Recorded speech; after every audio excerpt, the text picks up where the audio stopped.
Bismillahirrahmanirrahim. Alhamdulillahirabbil alamin. Allahumma shalli ala sayyidina Muhammad wa ala ali sayyidina Muhammad.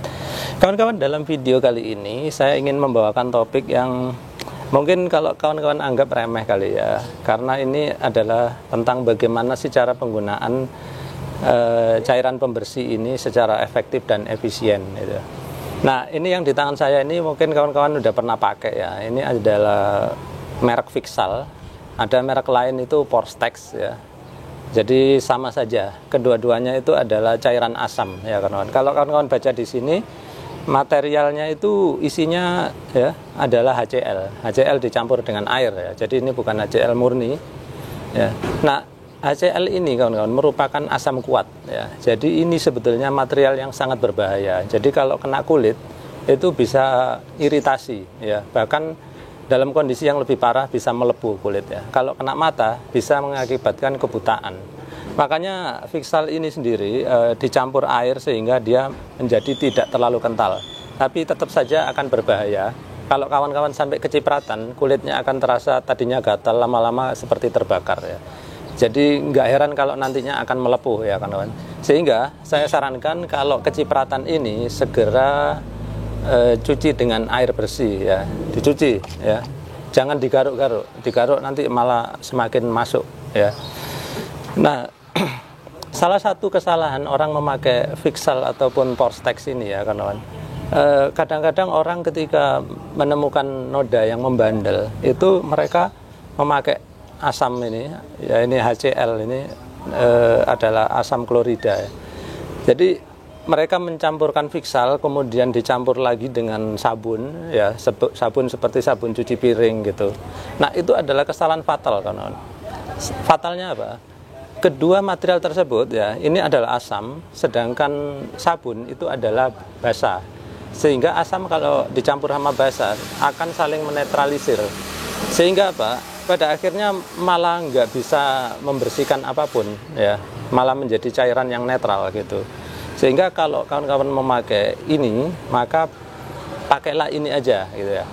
Kemudian kawan-kawan juga harus tahu ya, ini bisa dipakai di mana saja ya.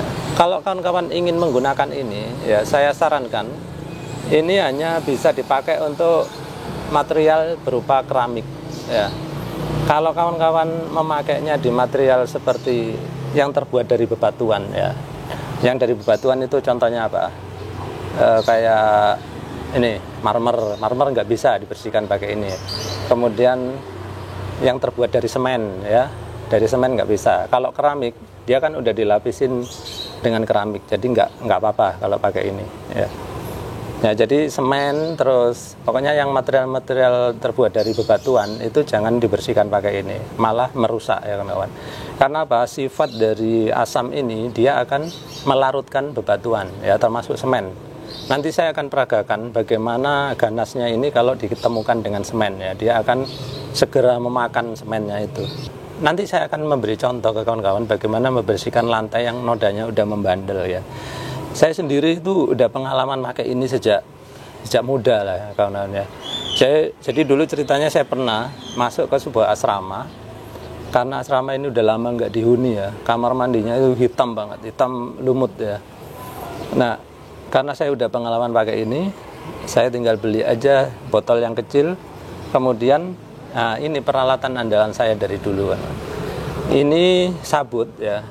Ini mereknya sih 3M Scotch Brite ya. Nanti kalau kawan-kawan penasaran, linknya pembeliannya kemana saya cantumkan di description. Ini andalan saya kawan-kawan. Enaknya apa? Tangan kita nggak harus terkena cairan ini. Jadi nanti cairan asam ini dia cukup berhenti sampai sini, jadi saya enak menggosoknya ya. Oh iya kawan-kawan, untuk menghindarkan agar tangannya tidak terciprati oleh cairan kimia ini, sebaiknya sih memang memakai sarung tangan karet.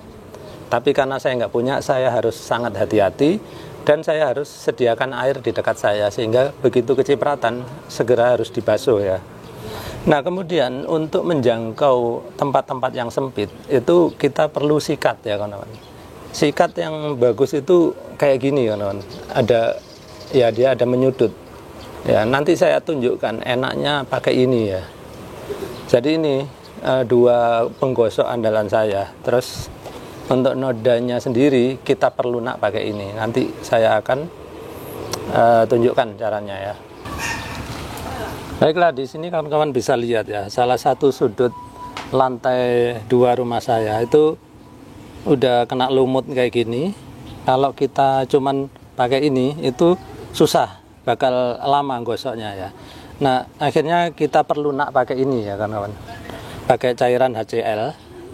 Nah, yang perlu kita ingat kawan-kawan ya, kalau memakai ini itu jangan serta-merta dituangkan gitu aja. Karena apa? Kalau ini dia mengenai nut ini akan kemakan, karena nut ini bahannya adalah terbuat dari semen ya. Jadi sebaiknya tuangkan di tempat yang nggak kena nut dulu. Nah seperti ini, nggak usah banyak-banyak, perhatikan tuh. Habis itu kita akan ratakan ya. Pastikan ini nggak mengandung sabun agar tidak ternetralisir oleh sabun ya. Kita ratakan, perhatikan tuh. Mungkin akan kena nut tapi nggak sampai menggenang ya. Kalau menggenang, nutnya akan dimakan dengan ganas oleh HCl ini. Kita ratakan seperti ini.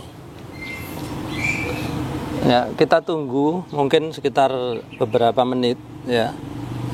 Jadi HCl ini dia akan memakan ini lumut, kemudian kerak-kerak sisa air yang kering ya, itu bisa dimakan oleh HCl ini.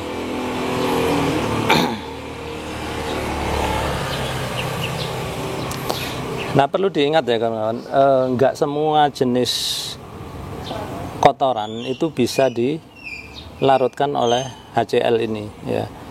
Misalkan contohnya seperti ini nanti ya, setelah saya gosok kawan-kawan akan lihat bahwa ada semacam noda itu yang nggak hilang. Nah setelah saya perhatikan ternyata noda tersebut adalah perubahan warna pada keramik itu sendiri. Jadi karena keramiknya berubah warna, maka saya pun nggak bisa melakukan apa-apa ya. Yang penting kotorannya sebagian besar udah terangkat.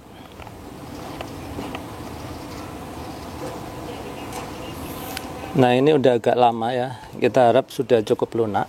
Jadi sekarang kita gosok, lihat sangat mudah nih.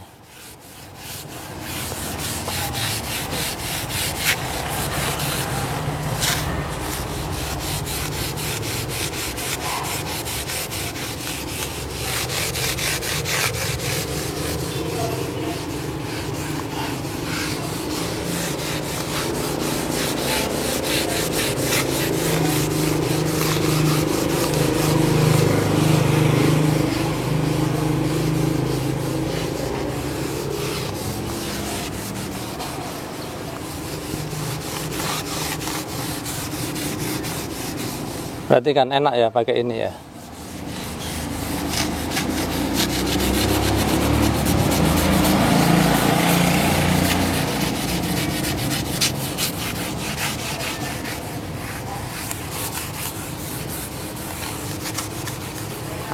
Nah kawan-kawan perhatikan bahwa saya itu nggak bisa menjangkau nut ini dengan memakai ini. Nah disinilah maka sikat ini saya butuhkan. Perhatikan. Nah ini yang perlu hati-hati kawan-kawan, karena sikat ini dia berambut ya, maka dia bisa memercikkan ini asam klorida tadi ya. Jadi arahkan gosoknya menjauhi tubuh kita, hati-hati.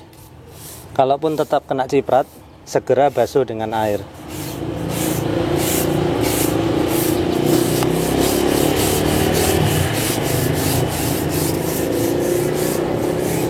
Nah kalau udah agak kering gini, bisa dibantu dengan menyiramkan sedikit air ya.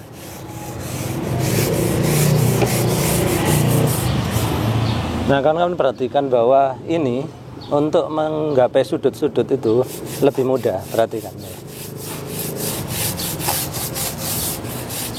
Nah di sudut sana kurang HCl, maka saya akan tambahkan ya. Nah perhatikan apa yang terjadi kalau semen kita kasih HCl. ya, kelihatan memutih seperti itu kan. Nah itu artinya dia sedang memakan semennya itu, perhatikan tuh.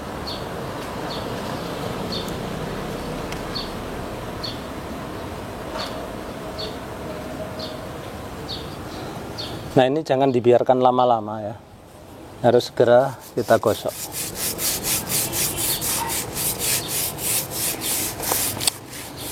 Oh ya kawan-kawan, kalau merasa terganggu oleh baunya, maka sebaiknya hentikan dulu untuk mengerjakan ini. Karena apa?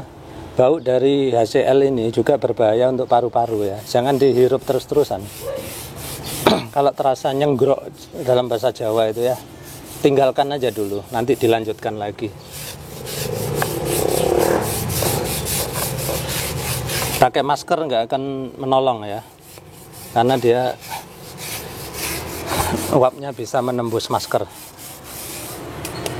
Oke, sekarang saya pikir udah cukup. Kita akan membasuhnya dengan air.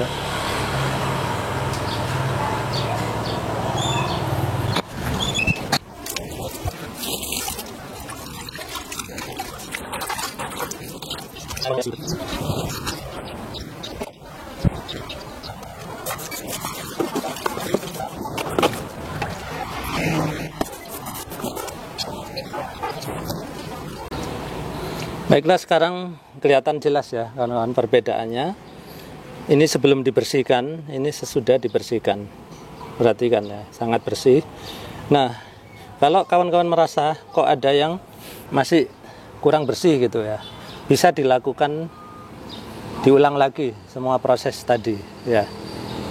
Jadi kalau setelah diulang sampai 2 kali ternyata udah nggak bisa lagi, ya itu memang nggak bisa lagi dibersihkan karena sudah terjadi perubahan warna pada keramik itu sendiri. Baiklah, itu tadi tip dari saya ya kawan-kawan tentang bagaimana cara menggunakan cairan ini agar tidak boros ya, bisa efisien kemudian efektif ya. Efektif itu dengan dibantu memakai peralatan alat gosok dan sikat tadi ya. Jadi jangan sekedar disiram kemudian pakai kain pel gitu, itu nggak akan efektif kawan-kawan. Malah nanti boros karena hanya buang-buang ini, disemprot-semprot itu ya.